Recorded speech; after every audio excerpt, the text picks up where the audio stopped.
Hello students, आज हम लोग डिस्कस करने जा रहे हैं 26 फ़रवरी 2021 शिफ्ट 1 ऑर्गेनिक केमिस्ट्री के पोर्शन को डिस्कस करने जा रहे हैं। तो जैसे कि आप देख रहे हैं स्क्रीन पे क्वेश्चन पूछा गया है, the structure of neoprene is. हम लोगों को पूछा गया है कि नियोप्रीन का स्ट्रक्चर क्या होगा। तो मैं सीधे इसका आंसर डिस्कस कर रहा हूँ, इसमें मैंने चॉइसेस को नहीं रखा है। तो स्टूडेंट्स, आप लोगों को पता है कि आप लोग डिफरेंट टाइप के रबर्स के बारे में पढ़ते हैं। जैसे आप नियोप्रीन रबर्स के बारे में पढ़ सुना होगा आप लोगों ने, Buena S, that is also called styrene butadiene rubber बोलते हैं, ब्यूना एन। और इसी तरह से नेचुरल रबर के बारे में पढ़ा होगा आप लोगों ने।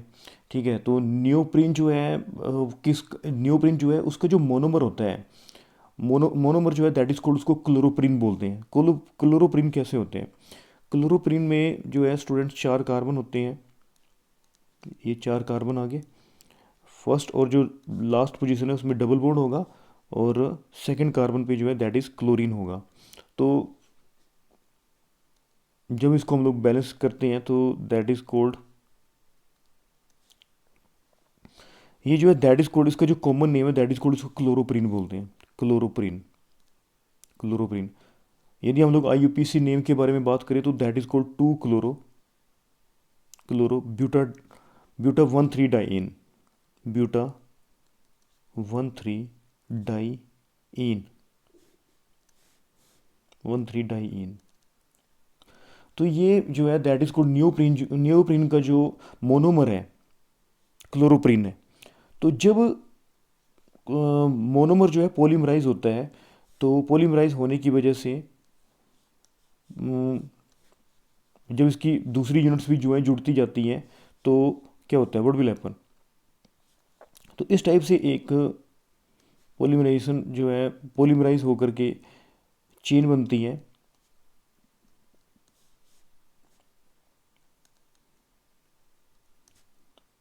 पॉलीमराइजेशन होने के प्रोसेस के बाद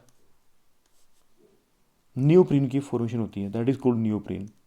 तो सिंपल सी बात है कि नियोप्रीन जो है दैट इज़ नियोप्रीन जो है, नियोप्रीन का जो मोनोमर है दैट इज़ क्लोरोप्रीन है, क्लोरोप्रीन है। ठीक है, तो इस टाइप से इसकी यूनिट्स जुड़ती जाती हैं और आप देख सकते हैं कि जो है क्लोरोप्रीन से नियोप्रीन की फॉर्मेशन होती है। तो इसमें क्वेश्चन पूछा गया है, नियोप्रीन के स्ट्रक्चर के बारे में पूछा गया है। तो स्टूडेंट ये फाइनली ये स्ट्रक्चर जो है, ये जो स्ट्रक्चर है दैट इज़ नियोप्रीन का होगा। तो यही क्वेश्चन पूछा गया था, चॉइसेस दी हुई थी। और हम लोग, मैं आपको बताना चाहूँगा कि नेचुरल रबर और जो नेचुरल रबर और जो जो ये नियोप्रीन है उसमें क्या फ़र्क होता है।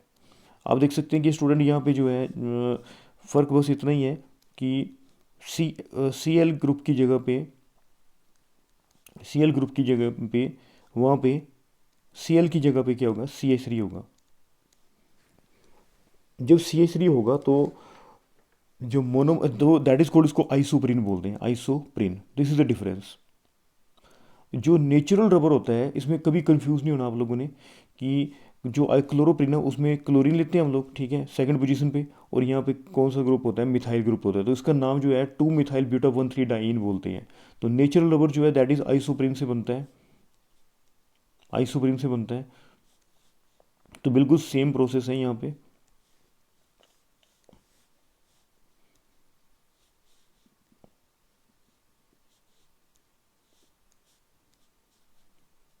आप देख सकते हैं कि ऐसे ही बनेगा, और यहाँ पे सी एल की जगह क्या हो जाएगा, सी एच थ्री हो जाएगा। तो ये पॉलीमराइजेशन रिएक्शन से जो है नेचुरल रबर की क्या होती है, फॉर्मेशन होती है। तो नेचुरल रबर का जो मोनोमर होता है दैट इज कोल्ड, उसको आइसोप्रीन बोलते हैं, आइसोप्रीन। तो ये आई थिंक यहाँ तक क्लियर हो गया होगा। जैसे कि आपको स्ट्रक्चर के बारे में पूछा गया था नियोप्रीन के, तो ये फाइनली ये नियोप्रीन का ये स्ट्रक्चर होगा।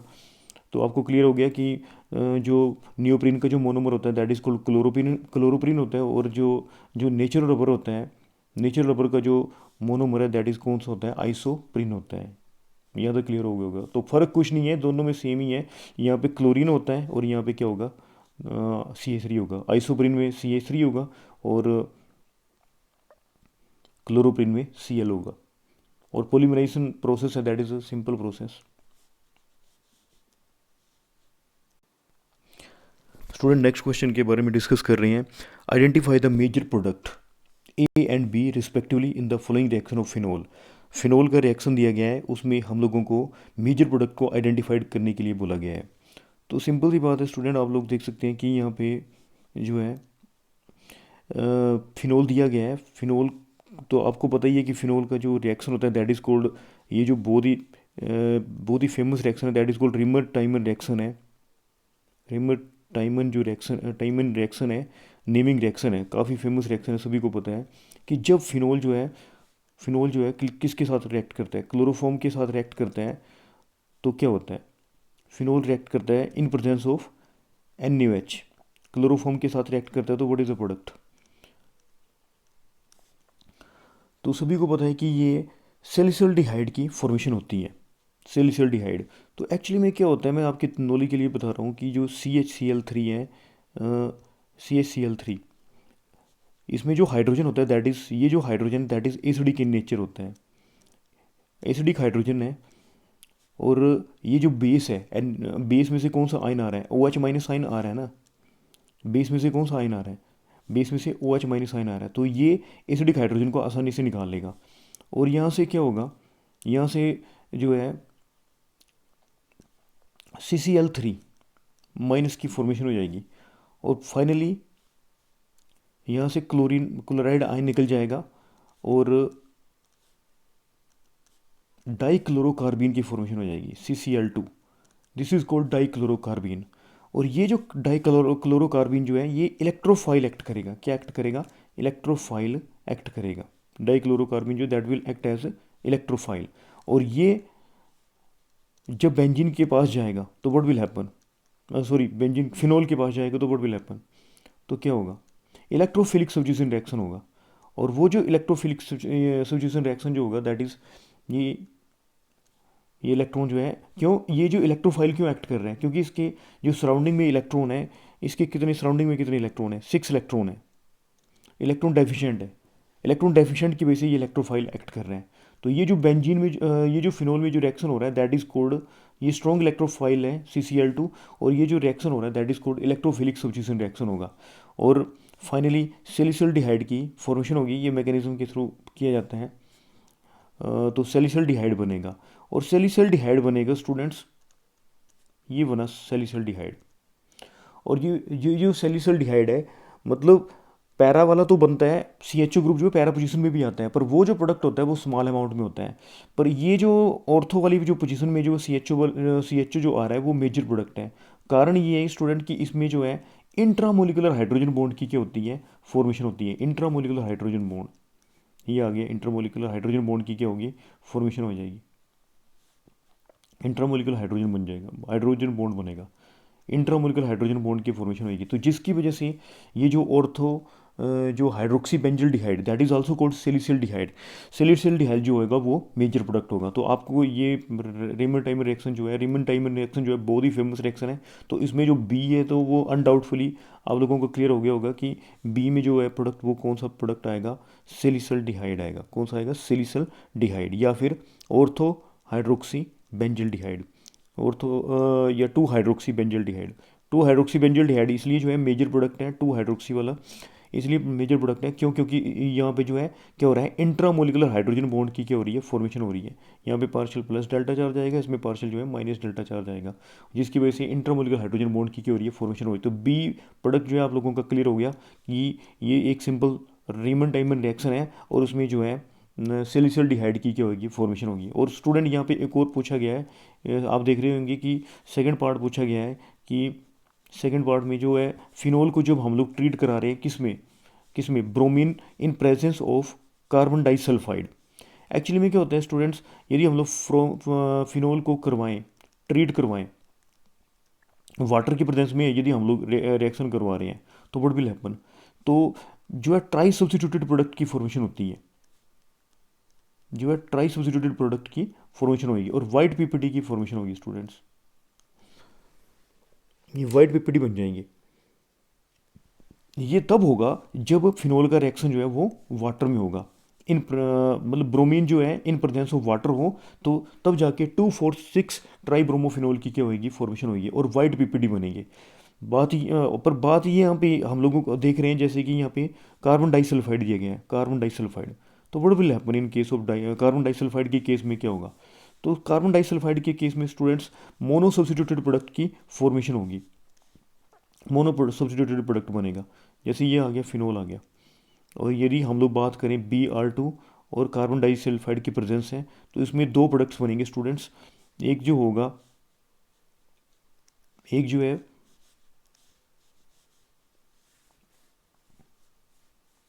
एक जो बनेगा,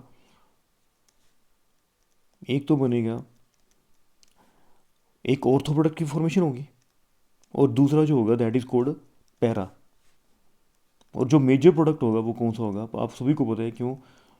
क्यों जो ब्रोमीन जो होगा वो पैरा वाला जो है ये मेजर प्रोडक्ट होगा। इतना क्लियर हो गया होगा सभी को? यहाँ तक क्लियर हो गया सभी को क्या? कि जो ऑर्थो वाला है उसका अमाउंट जो है वो कम होगा, और जो पैरा वाला जो अमाउंट होगा वो क्या होगा? ज़्यादा होगा। क्यों? क्योंकि ये ब्रोमीन ग्रुप काफ़ी बड़ा है, तो ठीक है, यहाँ पे स्टेरिक हिंड्रेंस की वजह से ये जो है पैरा जो प्रोडक्ट होगा वो ज़्यादा स्टेबल होगा, इसलिए 4 ब्रोमोफिनोल की फॉर्मेशन होगी। अब कई स्टूडेंट्स सोच रहे होंगे कि हाँ, कई बार माइंड में क्वेश्चन आ रहा होगा स्टूडेंट्स के। अब जैसे इस केस में हुआ, आप देख सकते हैं कि स्टूडेंट्स यहाँ पे कि वाटर के साथ जो है ट्राई सब्स्टिट्यूटेड प्रोडक्ट की फॉर्मेशन हो रही है, और जो कार्बन डाइसल्फाइड की प्रेजेंस में कौन सा हो रहा है? मोनो सब्स्टिट्यूटेड प्रोडक्ट बन रहा है। क्या बन रहा है? मोनो सब्स्टिट्यूटेड प्रोडक्ट बन रहा है। आप देख सकते हैं कि यहाँ पे ट्राई सब्स्टिट्यूटेड प्रोडक्ट बन रहा है, और यहाँ पे क्या बन रहा है? मोनो सब्स्टिट्यूटेड प्रोडक्ट की क्या हो रही है? फॉर्मेशन हो रही है। तो कारण ये है कि फिनोल जो है वाटर में कम्प्लीटली काफ़ी ज़्यादा आयनाइज हो जाता है, लार्ज एक्सटेंट में आयनाइज होता है। आयनाइज होने की वजह से ये जो फिनेट आयन बनता है, जो फिनेट आयन बनेगा वो हाईली एक्टिवेट कर देगा किसको? बेंजीनिन को हाईली एक्टिवेट कर देगा। फिनेट आयन जो बना वो बेंजीनिन को इलेक्ट्रॉन प्रोवाइड करके इसको हाईली क्या करेगा? एक्टिवेट कर देगा, जिसकी वजह से स्टूडेंट ट्राई सब्स्टिट्यूटेड प्रोडक्ट बन रहा है। ट्राई सब्स्टिट्यूटेड प्रोडक्ट की क्या हो रही है? फॉर्मेशन हो रही है। और बात करें यहाँ पे हम लोग, जैसे कि यहाँ पे मैं बात कर रहा था कार्बन डाइसल्फाइड के बारे में, बात कर रहा था CS2 के बारे में, तो इसमें जो है ये नॉन पोलर सोलवेंट है। CS2 इसमें आयनाइज कम होता है, आयनाइजेशन कम होता है, इसलिए जो है क्या मोनो सब्स्टिट्यूटेड प्रोडक्ट की क्या होती है? फॉर्मेशन होती है। इतना क्लियर हो गया तो काफ़ी आपका आई थिंक काफ़ी कंसेप्ट क्लियर हो गया होगा। तो अब जैसे यहाँ पे पूछा गया है क्वेश्चन के बारे में हम लोग बात करें, तो यहाँ पे जो है ए जो आएगा वो कौन सा होगा? ए के बारे में क्लियर हो गया होगा कि ए जो होगा वो कौन सा होगा? कार्बन डाइसल्फाइड में क्या बन रहा है? 4 ब्रोमोफिनोल की फॉर्मेशन हो जाएगी। 4 ब्रोमो 4 ब्रोमो फिनोल की क्या होगी? फॉर्मेशन हो जाएगी। तो यही बोला गया था। आप देख सकते हैं कि सिंपल ये क्वेश्चन था आपकी उसकी स्क्रीन के ऊपर, कि पहले जो है रेमंड टाइमर फिनोल को जो है क्लोरोफॉर्म और सोडियम हाइड्रोक्साइड की प्रेजेंस में हीट हाइड्रोलिसिस करवाया गया था, एसिडिक हाइड्रोलिसिस किया गया था। तो आपको क्या मिलेगा? सैलिसल्डिहाइड मिलेगा। जो ऑर्थ वाला होगा वो मेजर प्रोडक्ट होगा, और आप जब फिनोल को ब्रोमीन और कार्बन डाइसल्फाइड की प्रेजेंस में हीट किया गया था, तो आपका मोनो सब्स्टिट्यूटेड प्रोडक्ट फॉर्म होगा। मोनो सब्स्टिट्यूटेड मतलब जो है 4 ब्रोमोफिनोल फॉर्म होगा, और उसमें जो प्रोडक्ट होगा वो कौन सा प्रोडक्ट होगा? वो जो होगा पैरा वाला जो है वो मेजर प्रोडक्ट होगा। तो ये इसका फाइनल आंसर होगा। और स्टूडेंट कई बार जैसे पूछ सकते हैं, कई बार ऐसे क्वेश्चंस भी आए हुए हैं, और शायद अगली बार जो जी मेन होगा तो उसमें ये क्वेश्चन हो सकता है कि रीमैन टाइमर रिएक्शन में जो कि इलेक्ट्रोफाइल कौन होगा? तो आपको पता लग गया होगा कि इलेक्ट्रोफाइल, मैंने अभी आपको समझाया कि इलेक्ट्रोफाइल जो है दैट इज कौन सा होगा? डाइक्लोरोकार्बीन CCl2 होता है। तो कई बार ये क्वेश्चन आ जाता है 4 ऑप्शन में कि रीमैन टाइमर रिएक्शन में कौन सा जो है इलेक्ट्रोफाइल होगा? तो फाइनल इसका आंसर होगा डाइक्लोरोकार्बीन। तो आपको क्लियर हो गया होगा आई थिंक ये क्वेश्चन। स्टूडेंट नेक्स्ट क्वेश्चन के बारे में डिस्कस कर रहे हैं कि ये विनाइल हैलाइड लिया गया है। विनाइल हैलाइड को स्ट्रॉन्ग बेस की प्रेजेंस में ट्रीट करवाया गया है। तो स्टूडेंट पहले विनाइल हैलाइड क्या होता है? विनाइल हैलाइड में क्या होता है कि जब आपका हैलोजन जो है sp2 हाइब्रिडाइज डायरेक्ट, यदि sp2 हाइब्रिडाइज के साथ यदि कार्बन के साथ अटैच होता है, तो यदि आपका जो हैलोजन जो है वो sp2 हाइब्रिडाइज कार्बन के साथ अटैच है, तो दैट इज कॉल्ड, उसको विनाइल हैलाइड बोलते हैं। ठीक है, इतना क्लियर हो सभी को? ठीक है। और यदि क्या होता है, हाँ, एलाइल हैलाइड, स्टूडेंट कई बार कंफ्यूज हो जाते हैं विनाइल और एलाइल में क्या फ़र्क होता है? विनाइल और एलाइल में, और एलाइल में क्या होता है कि स्टूडेंट जैसे यदि हैलोजन जो है वो sp3 हाइब्रिडाइज के साथ कार्बन के साथ अटैच है, और जो नेक्स्ट वाला जो कार्बन जो है वो कौन सा है, और नेक्स्ट वाला कार्बन जो है वो कौन सा है, यदि नेक्स्ट वाला कार्बन जो है दैट इज़ sp2 है, ये आ गया sp3, उससे जो नेक्स्ट वाला जो है दैट इज़ कौन कौन सा है, sp2 है। तो इस हैलाइड को हम लोग क्या बोलते हैं, एलाइल हैलाइड बोलते हैं। क्या बोलते हैं, यदि आपका हैलोजन जो है sp3 कार्बन के साथ अटैच है और उससे नेक्स्ट वाला जो है दैट इज़ sp2 है, तो उसको क्या बोलते हैं हम लोग, एलाइल हैलाइड बोलते हैं, हैलाइड। और यदि आपका डायरेक्ट ये हैलोजन जो है sp2 के साथ कार्बन के साथ डायरेक्ट अटैच है, तो उसको हम लोग क्या बोलते हैं, विनाइल हैलाइड बोलते हैं। तो ये दैट इज़ वेरी सिंपल। तो एलाइल और विनाइल के बारे में थोड़ा सा क्लियर हो गया होगा। तो इसमें हम लोग जैसे बात कर रहे हैं स्टूडेंट्स, आप देख रहे हैं कि स्क्रीन पे कि आपको दे रखे हैं एलाइल हैलाइड दिया हुआ है, क्योंकि हैलोजन जो है वो डायरेक्ट किसके साथ अटैच है, sp2 कार्बन के साथ जो है अटैच है। एलाइल हैलाइड दे रखा है और स्ट्रॉन्ग बेस की प्रेजेंस दी है, सोडा एमाइड जो है काफ़ी स्ट्रॉन्ग बेस है। तो ये E2 एलिमिनेशन रिएक्शन कराएगा, डीहाइड्रो हेलोजनेशन हो जाएगा। डीहाइड्रो हेलोजनेशन का मतलब क्या है स्टूडेंट्स, यहाँ से Br निकल जाएगा और यहाँ से हाइड्रोजन निकल जाएगा। तो आप देख सकते हैं क्या बनेगा फाइनली, आप देख सकते हैं स्टूडेंट ये बन जाएगा एक एल्काइन बन जाएगा, ट्रिपल बॉन्ड आ जाएगा और एल्काइन की फॉर्मेशन हो जाएगी, एल्काइन बन जाएगा, दैट इज कॉल्ड प्रोपाइन बोलेंगे इसको। ये प्रोपाइन बन गया है और उसके बाद आप देख सकते हैं कि उसको रेड हॉट आयरन ट्यूब में से पास किया गया है। ये जो गैस है दैट इज कॉल्ड जो प्रोपाइन है, इसको कहाँ पे पास किया गया है, रेड हॉट आयरन ट्यूब, और टेम्परेचर कितना है 873 केल्विन। तो ये स्टूडेंट एक रिपीटेड मतलब रिपीटेड तो क्या, पहले जो क्वेश्चन आया था पिछली शिफ्ट में जो है आ रखा है, जो क्वेश्चन जो शिफ्ट में आया था 25 में, कि उसमें जो है 25 या 24 में आया था, कि उसमें जो इथाइन गैस को यदि हम लोग रेड हॉट आयरन ट्यूब में पास करते हैं तो आप सभी को याद होगा कि बेंजीन की फॉर्मेशन हुई थी। तो अब हम लोग क्या कर रहे हैं, प्रोपाइन को जब हम लोग रेड हॉट आयरन ट्यूब में पास कर रहे हैं 873 केल्विन के टेम्परेचर पे, तो मिस्टलिन की फॉर्मेशन होती है, ये ट्राइमराइज हो जाता है स्टूडेंट। प्रोपाइन जो है दैट विल बी ट्राइमराइज हो जाएगा। कैसे ट्राइमराइज होगा मैं ये बता रहा हूँ आप लोगों को, है ना। ये आ गया प्रोपाइन, ये ट्राइमराइज हो गया, ये ट्राइमराइज हो जाएगा। इसको तीन जो मॉलिक्यूल्स हैं वो ट्राइमराइज होकर के मिस्टलिन की क्या करेंगे, फॉर्मेशन कर देंगे। ये तीन मॉलिक्यूल्स आ गए।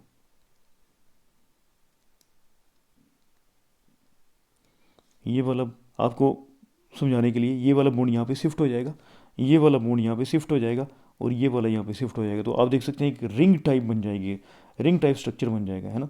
तो ये बन गया फाइनली, आप देख सकते हैं कि रिंग बन गई, है ना, और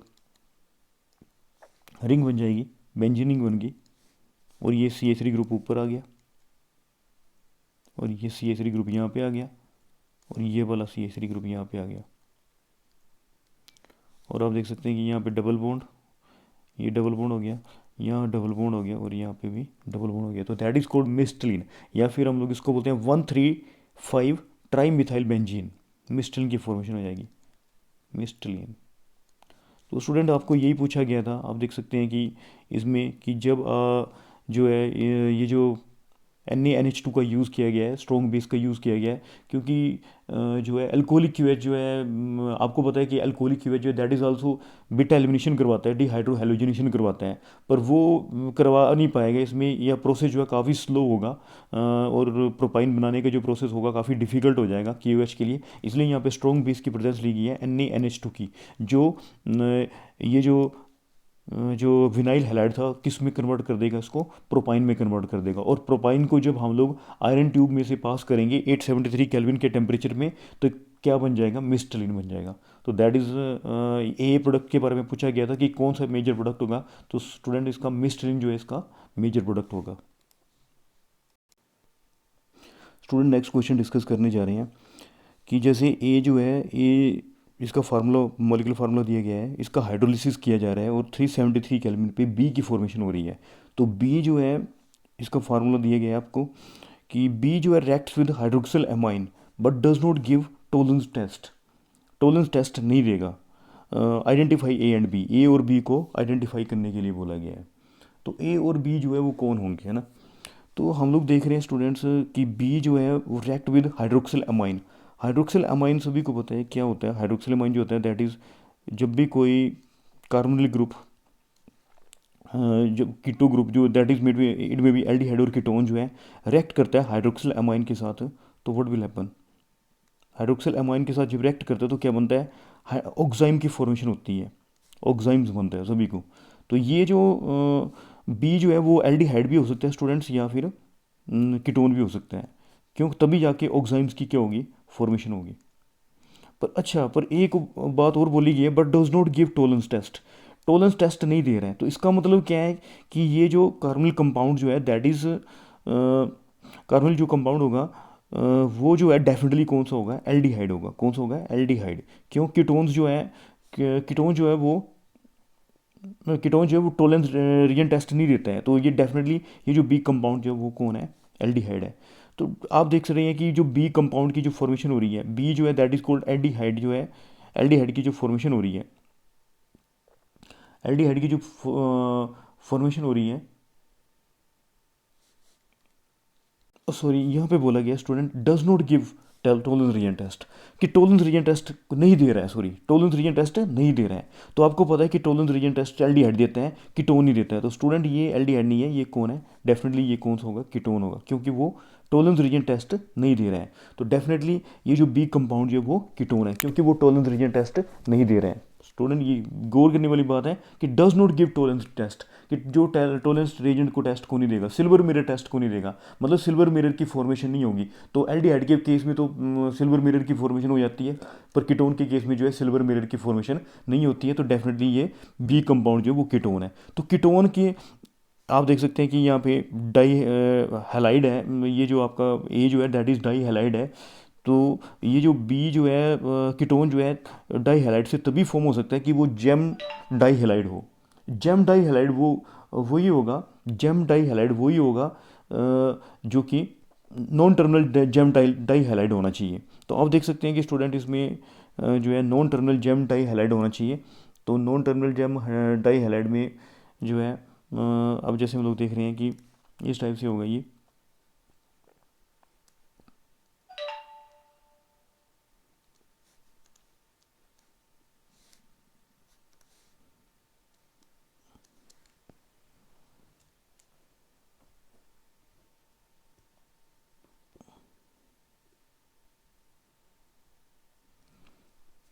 और जब हम लोग इसका हाइड्रोलिसिस करवाएंगे तो क्या होगा, व्हाट विल हैपन, जब हाइड्रोलिसिस होगा तो क्या होगा,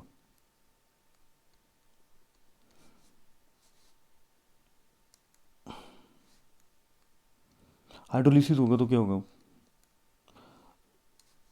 हाइड्रोलिसिस करवाया तो व्हाट विल हैपन, ये दो ओ एच ग्रुप आ जाएंगे,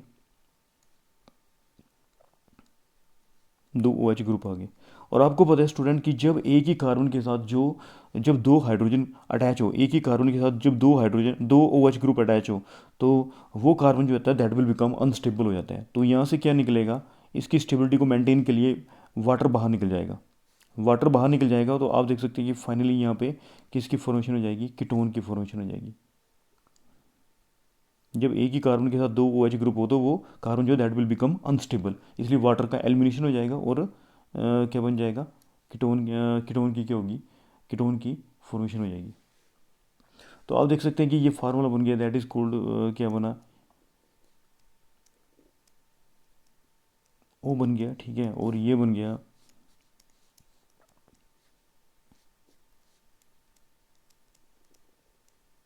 तो ये जेम डाई हैलाइड है, जिसका, क्योंकि जेम डाई हैलाइड जेम होना चाहिए तभी जाके उसका हाइड्रोलिसिस होगा और कीटोन की क्या होगी, फॉर्मेशन होगी।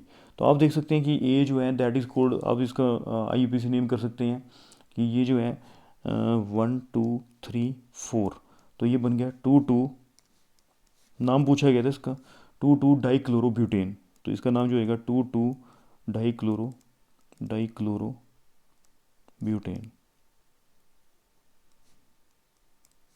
और इसका नाम जो है आप देख सकते हैं कि 1 2 3 4, तो ये बन गया but but a n butane 2 one, या फिर इसका नाम हो सकता है 2 ब्यूट एन 2 ऑन, एक ही बात है। तो ए और बी के बारे में पूछा गया था स्टूडेंट्स, ए और बी कि कौन से ए होंगे, तो ए जो है आपका 2 2 डाइक्लोरोब्यूटेन होगा, और जो बी होगा that is butane two one, या two butane two butane one, ये होगा। स्टूडेंट नेक्स्ट क्वेश्चन जो है आपकी स्क्रीन पे डिस्प्ले हो रहा है, इसमें हम लोग देख रहे हैं कि जो है bromine in presence of ultraviolet light लिया गया है। तो आप लोगों को पता होगा कि फ्री रेडिकल सब्स्टिट्यूशन रिएक्शन होगा, ये फ्री रेडिकल सब्स्टिट्यूशन रिएक्शन होगा। तो जो है इसमें जो है आपको पता है कि जो हाइड्रोजन जो होगा वो कहाँ से, फ्री रेडिकल मैकेनिज्म कहाँ से होगा। फ्री रेडिकल मैकेनिज्म के लिए जो है हाइड्रोजन निकलेगा या तो CH3 से निकलेगा, sp3 हाइब्रिडाइज कार्बन से निकलेगा, या तो CH3 से निकल सकता है या फिर CH2 से निकल सकता है। तो आपको पता है कि ये जो H है, CH3 से H निकलेगा तो ज़्यादा स्टेबल फ्री रेडिकल की फॉर्मेशन होगी। यदि यहाँ से निकलेगा तो ज़्यादा फ्री रेडिकल स्टेबलाइज होगा। क्यों? क्योंकि ये जो बेंजाइलिक जब हाइड्रोजन निकल रहा है, बेंजाइलिक हाइड्रोजन निकल रहा है, तो यहाँ पे क्या हो रहा है, जो ये फ्री रेडिकल जो बन रहा है, ये जो फ्री रेडिकल बन रहा है वो जो है, या हम लोग बोल सकते हैं कि सेकेंडरी जो फ्री रेडिकल बन रहा है वो ज़्यादा रिजोनेंस स्टेबलाइज्ड है। ये जो रिजोनेंस जो है, ये जो फ्री रेडिकल बनेगा ये वाला, ठीक है, ये वाला बेंजाइलिक हाइड्रोजन जब निकलेगा तो ये वाला जो फ्री रेडिकल बनेगा वो ज़्यादा रेजोनेंस स्टेबलाइज हो जाएगा, ड्यू टू बेंजीनिंग की वजह से रेजोनेंस स्टेबलाइज हो जाएगा। तो यदि मैं यहाँ से निकालूंगा तो वुड बी हैपन, आप देख सकते हैं कि ये जो प्राइमरी फ्री रेडिकल बन रहा है, ये प्राइमरी जो फ्री रेडिकल बन रहा है ये स्टेबलाइज नहीं हो पाएगा, ये स्टेबलाइज नहीं हो पाएगा रेजोनेंस की वजह से। तो ये वाला जो रेडिकल जो बन रहा है वो ज़्यादा स्टेबलाइज होगा। और फिर यहाँ पे Br आएगा, फ्री रेडिकल Br आएगा। तो पहले आपको सिंपल सी बात, फर्स्ट स्टेप तो पता लग गया होगा कि Br जो है उसका फ्री रेडिकल जो है मैकेनिज्म के हिसाब से वो होमोलिटिक फिशन हो जाएगा, Br फ्री रेडिकल की फॉर्मेशन हो जाएगी, ब्रोमीन फ्री रेडिकल की फॉर्मेशन हो जाएगी, है ना। और ये Br जो है रेडिकल जो है अब इस पे अटैक करेगा, तो आपका ये फाइनल जो प्रोडक्ट है इस टाइप से प्रोडक्ट की फॉर्मेशन बन जाएगी, CH CH3 और Br। तो एक्चुअली आप देख सकते हैं कि यहाँ पे जो है दो पॉसिबिलिटीज़ थी, या तो प्राइमरी फ्री रेडिकल बने या फिर सेकेंडरी। जैसे कि इस केस में प्राइमरी फ्री रेडिकल बन रहा था, इसमें सेकेंडरी। तो ये सेकेंडरी रेडिकल जो है बेंजीनिंग के द्वारा क्या हो रहा है, स्टेबलाइज हो रहा है। तो इस मतलब इस सेकेंडरी जो फ्री रेडिकल है इससे ये फाइनल प्रोडक्ट की क्या होगी, फॉर्मेशन होगी। और बात ये रही स्टूडेंट्स की, ये जो ब्रोमीन जो है बेंजीनिंग पे कहीं पे भी CN के साथ तो रिएक्शन हो ही पाएगा बेंजीन का, ब्रोमीन का यहाँ पे, क्योंकि कोई भी हाइड्रोजन रिप्लेस करने के लिए नहीं है। और बेंजीन में हम लोग बात करें तो ये जो रिएक्शन जो है इलेक्ट्रोफिलिक सब्स्टिट्यूशन रिएक्शन पॉसिबल नहीं हो पाएगा। क्यों? यहाँ पे आपको पता है उसको, वो रिएक्शन जो है अल्ट्रावायलेट रेज की प्रेजेंस में, अल्ट्रावायलेट लाइट की प्रेजेंस में नहीं होता है, वो हैलोजन कैरियर की प्रेजेंस में होती है। FeCl3 वगैरह लेना पड़ता है, या AlCl3 वगैरह लेना पड़ता है, तब जाके ये रिएक्शन होता है। तो आप देख सकते हैं कि इस टाइप से ये प्रोडक्ट, फाइनल प्रोडक्ट ये बन रहा है। और ये जो ऑप्शन आ रहा है आप देख सकते हैं कि कौन सा ऑप्शन जो है इसके साथ मैच कर रहा है। ये ऑप्शन आप देख सकते हैं 3 जो है स्टूडेंट्स, वो इसके साथ मैच कर रही है, ये ठीक है। तो ये 3 जो है that is a final product होगा। स्टूडेंट नेक्स्ट क्वेश्चन की स्टेटमेंट के बारे में दिया गया है कि कौन सी स्टेटमेंट सही है और कौन सी गलत है। तो जैसे कि हम फर्स्ट स्टेटमेंट को पढ़ रहे हैं, orthonitrophenol is a steam volatile due to intramolecular hydrogen bonding. Orthonitrophenol जो वो स्टीम वोलेटाइल है क्योंकि इसमें इंट्रामोलिकुलर हाइड्रोजन बॉन्डिंग है। तो ये बात बिल्कुल सही है, क्योंकि जो ऑर्थोनाइट्रोफिनोल होता है उसमें इंट्रामोलिकुलर हाइड्रोजन बॉन्डिंग होती है। तो आप देख सकते हैं कि ये आ गया ऑर्थोनाइट्रोफिनोल, ऑर्थोनाइट्रोफिनोल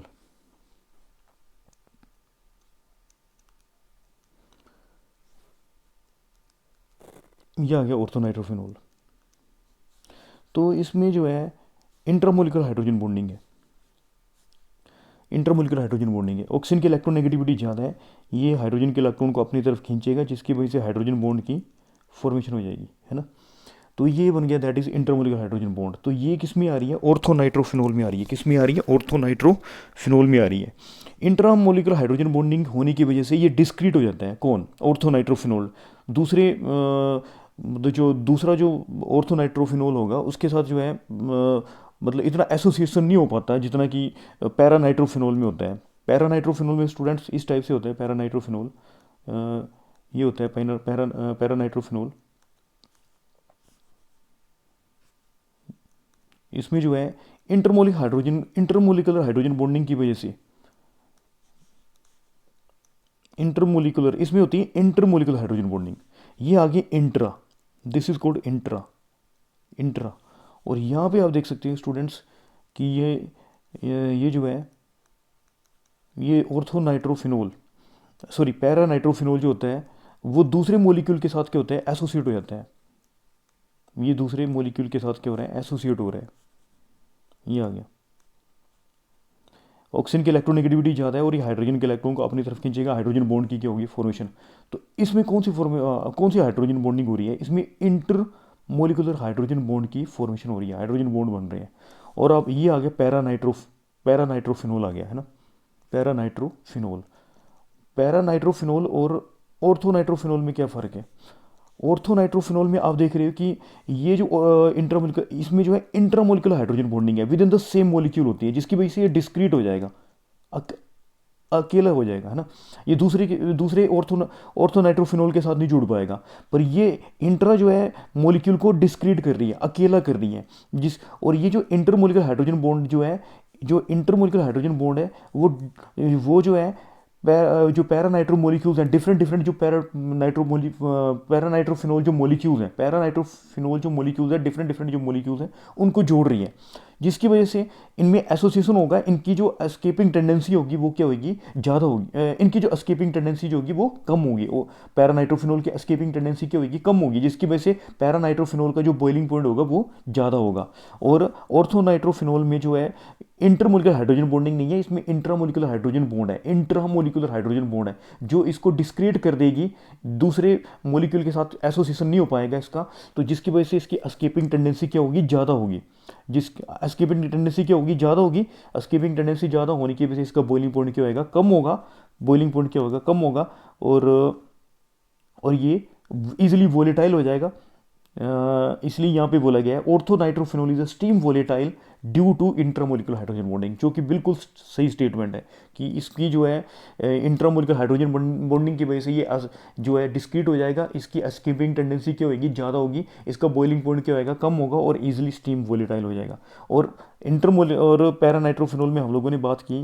पैरानाइट्रोफिनोल में क्या होता है, पैरानाइट्रोफिनोल में आप देख सकते हैं कि इंटरमोलिकुलर हाइड्रोजन बॉन्डिंग होती है, जिसकी वजह से मोलिक्यूल जो है एसोसिएट हो जाते हैं, जिसकी वजह से बॉइलिंग पॉइंट क्या होगा, कम होगा। इसलिए इसकी स्कीपिंग टेंडेंसी क्या होगी, कम होगी। इसलिए पैरा जो नाइट्रोफिनोल है उसका बॉइलिंग पॉइंट ज़्यादा होता है और ऑर्थोनाइट्रोफिनोल का जो बॉइलिंग पॉइंट होता है वो कम होता है। तो बिल्कुल सही स्टेटमेंट है। ऑर्थोनाइट्रोफिनोल स्टीम वोलेटाइल, बिल्कुल स्टीम वोलेटाइल है ड्यू टू किसकी वजह से, इंटरमोलिकुलर हाइड्रोजन बॉन्डिंग की वजह से ये स्टीम वोलेटाइल है, क्योंकि इसका बॉइलिंग पॉइंट कम है। ठीक है। और दूसरी स्टेटमेंट बोल रहे हैं orthonitrophenol has higher melting point due to hydrogen bonding. भाई ये गलत है स्टेटमेंट। हाइड्रोजन बॉन्डिंग का मेल्टिंग पॉइंट के साथ कोई कंसर्न नहीं है। जो और यदि हम लोग बात करें मेल्टिंग पॉइंट के बारे में बात करें तो ऑर्थोनाइट्रोफिनोल जो है उसका मेल्टिंग पॉइंट हाई नहीं है। ठीक है। और पैरानाइट्रोफिनोल का जो मेल्टिंग पॉइंट होता है वो ज़्यादा होता है। That will depend upon the symmetry of molecules. जो पैरानाइट्रोफिनोल जो मोलिक्यूल्स हैं वो है सिमेट्रिकल है and it fit into the crystal that is better than the ortho nitrophenol से। जो ऑर्थोनाइट्रोफिनोल है उससे बेटर, वो ज़्यादा फिट होता है, बेटर। पैरानाइट्रोफिनोल जो है वो सिमेट्रिकल है। सिमेट्रिकल होने की वजह से ये क्रिस्टल लैटिस में जो इसमें जो पैकिंग होगी वो सिमेट्रिक बेटर फिट होगा, जिसकी वजह से इसका मेल्टिंग पॉइंट जो है ज़्यादा होगा और ऑर्थो वाले का मेल्टिंग पॉइंट क्या होगा, कम होगा। ठीक है। तो किसका मेल्टिंग पॉइंट ज़्यादा होना चाहिए, पैरानाइट्रोफिनोल का ज़्यादा होना चाहिए, क्योंकि ये सिमेट्रिकल मॉलिक्यूल है और it fit into the crystal that is better than the orthonitrophenol से ये ज़्यादा बेटर फिट होगा। इसलिए इसका मेल्टिंग पॉइंट जो है पैरानाइट्रोफिनोल का जो मेल्टिंग पॉइंट होगा वो ज़्यादा होगा। ठीक है। तो ये स्टेटमेंट आप देख सकते हैं कि सेकंड गलत है। क्यों, orthonitrophenol has high melting point due to hydrogen bonding. तो हाइड्रोजन बॉन्डिंग का कोई कंसर्न नहीं है मेल्टिंग पॉइंट में। So that is the reason first statement जो है दैट इज़ करेक्ट है। फर्स्ट स्टेटमेंट करेक्ट है और सेकंड स्टेटमेंट जो है रॉन्ग है। स्टूडेंट नेक्स्ट क्वेश्चन के बारे में डिस्कस करें तो which of the following statement is false, कि कौन सी स्टेटमेंट जो है फॉल्स है।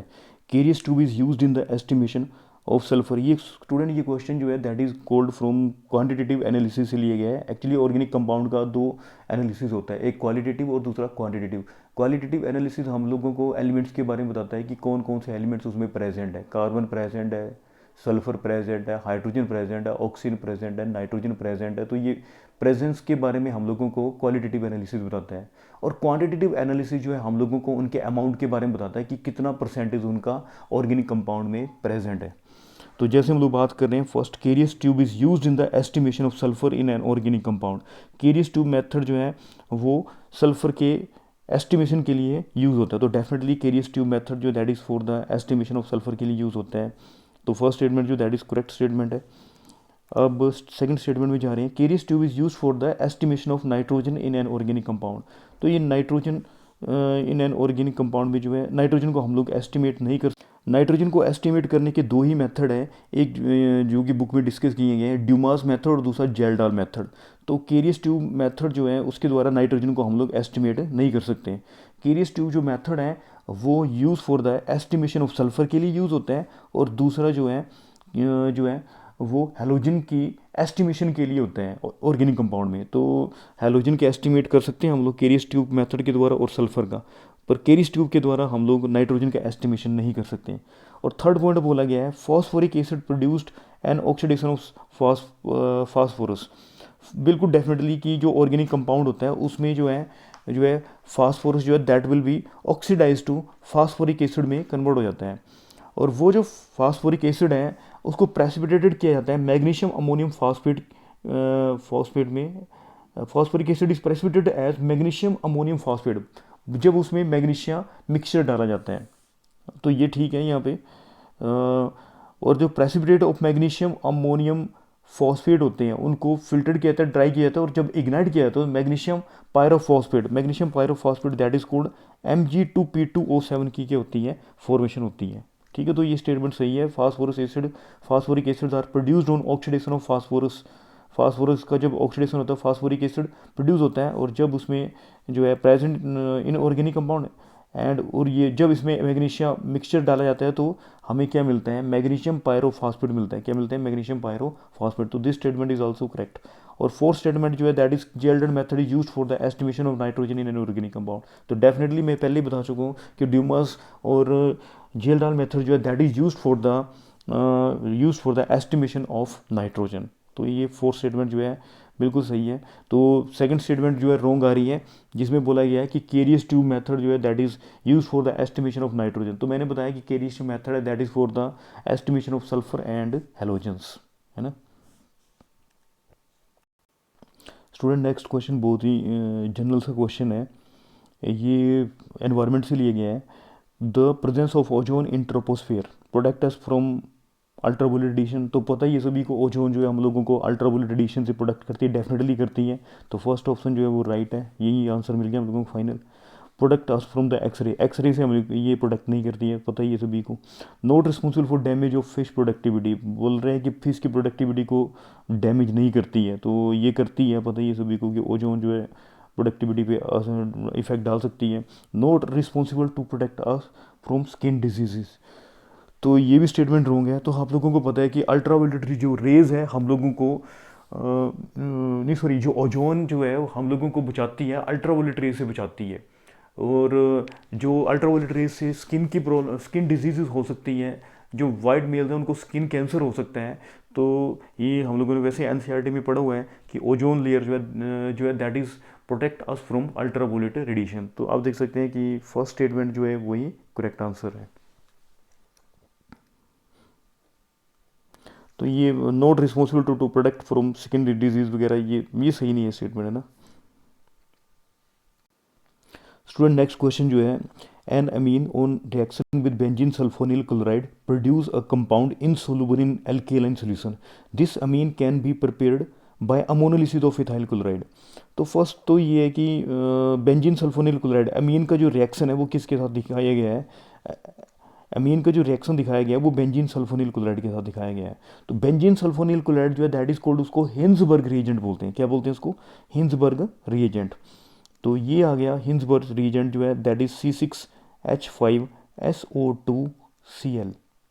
ये this is called Hinsberg reagent, Hinsberg reagents बोलते हैं। हिंसबर्ग टेस्ट बहुत ही फेमस टेस्ट है, ये स्टूडेंट मैक्सिमम जो है नेमिंग रिएक्शन में आ गया है। नेमिंग में तो स्टूडेंट्स इस पर फोकस करते ही हैं। हिंसबर्ग्स टेस्ट, हिंसबर्ग्स रिएजेंट, इसको बोलते हैं हिंसबर्ग रिएजेंट बोलते हैं। ये हिंसबर्ग रिएजेंट की खास बात ये है कि ये डिस्टिंक्शन करने के लिए यूज़ होता है प्राइमरी, सेकेंडरी और टर्शियरी अमीन के साथ। तो एक्चुअली में क्या होता है कि जैसे कि अब हम लोग अगली स्टेटमेंट पढ़ रहे हैं कि प्रोड्यूस अ कंपाउंड, ये जो है ये एक अमीन है जो कि बेंजीन सल्फोनिल क्लोराइड के साथ जो है कंपाउंड को प्रोड्यूस कर रही है, जो कि इनसोलुबल इन एल्केलाइन सॉल्यूशन, अल्केलाइन सॉल्यूशन में इनसोलुबल है। एल्केलाइन सॉल्यूशन में इनसोलुबल होने का मतलब क्या है कि ये डेफिनेटली जो है वो कौन सी अमीन होगी स्टूडेंट्स, सेकेंडरी अमीन होगी। कौन सी होगी? Secondary amine. अल्कली में इनसोलुबल है तो ये डेफिनेटली सेकेंडरी अमीन है। अल्कली में इनसोलुबल है, KOH में क्या है? इनसोलुबल है। क्यों? कारण क्या है स्टूडेंट्स? एक्चुअली में क्या होता है कि जो प्राइमरी अमीन जो है वो सोलुबल होती है। अब सिंपल सी बात है, जैसे कि ये मैं बता रहा हूँ, ये आ गया बेंजीन सल्फोनिल क्लोराइड आ गया, जैसे ये आ गया बेंजीन सल्फोनिल क्लोराइड, ये आ गया। तो जब प्राइमरी अमीन के रिएक्शन होता है इसके साथ, तो क्या होता है, तो इसके साथ जो है सल्फोनामाइड की फॉर्मेशन होती है, सल्फोनामाइड। ये आ गया प्राइमरी मीन। आपको पता है कि NH2 ग्रुप होगा तो दैट इज कोल्ड, उसको प्राइमरी मीन बोलते हैं, NH2 ग्रुप को प्राइमरी मीन बोलते हैं। तो यहाँ से HCl बाहर निकल जाता है, तो आप देख सकते हैं कि यहाँ पे जो है दैट विल बी क्या बन जाएगा, यहाँ पे बन गया फाइनली,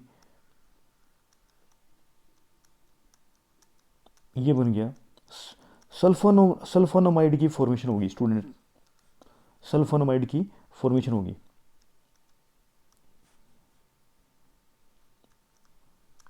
और ये जो स्टूडेंट, ये जो सल्फोनामाइड बना है प्राइमरी अमीन के साथ, जो प्राइमरी अमीन के साथ जो सल्फोनामाइड बना हुआ है वो अल्कली में सोलुबल है। ये आप देख रहे हैं कि ये प्राइमरी अमीन था, ये प्राइमरी अमीन था क्यों? क्योंकि NH2 ग्रुप जो that is for the primary amine. तो ये जो सल्फोनामाइड बना ये किस में सोलुबल है? KOH में सोलुबल है, अल्कली में सोलुबल है। क्यों? कारण क्या है स्टूडेंट कि इसमें एसिडिक हाइड्रोजन है। ये जो हाइड्रोजन जो है that is acidic in nature है। क्यों? क्योंकि ये जो इसमें जो एसिडिक हाइड्रोजन है, क्योंकि इसमें कौन सा इलेक्ट्रॉन विड्रॉइंग ग्रुप लगा हुआ है, सल्फोनिल जो है इलेक्ट्रॉन विड्रॉइंग ग्रुप लगा है। सल्फोनिल जो है वो इलेक्ट्रॉन विड्रॉइंग ग्रुप है, जिसकी वजह से ये जो H+ आयन जो है आसानी से रिलीज हो जाएगा, इलेक्ट्रॉन विड्रॉइंग ग्रुप। तो इसलिए ये एसिडिक हाइड्रोजन होने की वजह से ये जो सल्फोनामाइड जो है it will contain acidic hydrogen, so that is the reason it will be soluble in KOH। और सेकेंडरी के केस में क्या होता है? What will happen students? Secondary के केस में क्या होगा? सेकेंडरी केस में क्या होगा? हम सिंपल सी बात कर रहे हैं, सेकेंडरी के केस में, सेकेंडरी के केस में क्या होगा?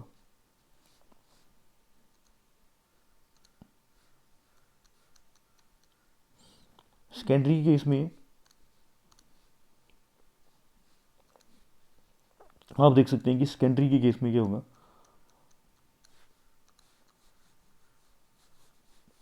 सेकेंडरी के केस में यहाँ पे सेकेंडरी अमीन में जो है आप दो एल्काइल ग्रुप हो जाते हैं। यहाँ पे दो एल्काइल ग्रुप हो गए, यहाँ पे दो एल्काइल ग्रुप हो जाएंगे C2H5, यहाँ पे दो एल्काइल ग्रुप हो गए, ये आ गया C2H5, यहाँ पे हो गया। तो यहाँ पे यदि दो एल्काइल ग्रुप हो गए स्टूडेंट्स, जैसे ये एल्काइल ग्रुप, दो इथाइल ग्रुप आ गए, तो व्हाट विल हैपन? यहाँ पे क्या होएगा? यहाँ पे C2H5 आ जाएगा। अब आप देख रहे हैं कि इसमें कोई भी एसिडिक हाइड्रोजन नहीं है, एसिडिक हाइड्रोजन नहीं है, इसलिए ये KOH में क्या होएगा? इनसोलुबल हो जाएगा। पता लग रहा है सभी को? ठीक है, तो इसलिए सेकेंडरी अमीन जो है वो KOH में क्या होते हैं? इनसोलुबल होते हैं, because they don't contain acidic hydrogen. इसलिए जो है इसलिए जो आप देख रहे हैं कि जो सेकेंडरी अमीन होगा वो KOH में क्या होगा? इनसोलुबल होगा। तो आप स्टेटमेंट पढ़ लो, सिंपल सी बात कि पहली बात यहाँ से क्लियर हो गया कि ये जो अमीन है वो कौन सी अमीन है? सेकेंडरी अमीन है, और इसलिए वो KOH में क्या है? इनसोलुबल है। तो this amine can be prepared by ammonolysis of ethyl chloride. और ये जो अमीन बनती है वो किससे बनती है? अमोनोलिसिस किसके द्वारा? इथाइल क्लोराइड के अमोनोलिसिस से बनती है। तो स्टूडेंट हम लोग देख रहे हैं, आंसर देख रहे हैं कि कौन सा अमीन हो सकता है। पहली बात, ये जो सेकंड चॉइस है बिल्कुल ही डिस्कार्ड हो रही है। क्यों? क्योंकि ये प्राइमरी अमीन है। NH2 ग्रुप जो that will specify the for the primary amine. अब यहाँ पे आप देख सकते हैं कि ये सेकेंडरी अमीन जो है NH, ये भी सेकेंडरी अमीन है, ये भी सेकेंडरी अमीन है और ये भी सेकेंडरी अमीन है। तो तीनों में से किसी की पॉसिबिलिटी हो सकती है। पर बात यहाँ पे बोला गया है इथाइल, क्या बोला गया है? इथाइल क्लोराइड बोला गया है। इथाइल क्लोराइड लेंगे तो क्या होगा स्टूडेंट्स? इथाइल क्लोराइड के लिए क्या होगा? इथाइल क्लोराइड यदि हम लोग ले रहे हैं तो what will happen? Ethyl chloride आएगा तो अब इनमें से दो के बारे में डिस्कस कर लेते हैं। इथाइल क्लोराइड में क्या होगा? हमने ले लिया प्रोपाइल, एन प्रोपाइल अमीन ले लिया, एन प्रोपाइल अमीन, एन प्रोपाइल अमीन ले रहे हैं हम लोग, जैसे कि यहाँ पे शो हो रहा है ना। एन प्रोपाइल अमीन लिए या अमीनो वन ये हाँ, ये प्रोपाइल अमीन ले ली, जैसे ये आ गया CH3 CH2 CH2 NH2। किसके साथ ट्रीट करवाया इसको? इथाइल क्लोराइड के साथ, इथाइल क्लोराइड। तो ये आ गया ethyl chloride that is C2H5Cl, जैसे क्वेश्चन में बोला गया है। तो आपको पता है यहाँ से HCl बाहर निकल जाएगा, HCl बाहर निकल जाएगा, HCl बाहर निकल गया तो क्या बन जाएगा फाइनली? आप देख सकते हैं ये बन जाएगा CH3 CH2 CH2 NH और क्या बन जाएगा? C2H5। C2H5 को लिख सकते हैं CH2 और CH3। तो आप देख सकते हैं कि ये किसके साथ मैच कर रहे हैं स्टूडेंट्स?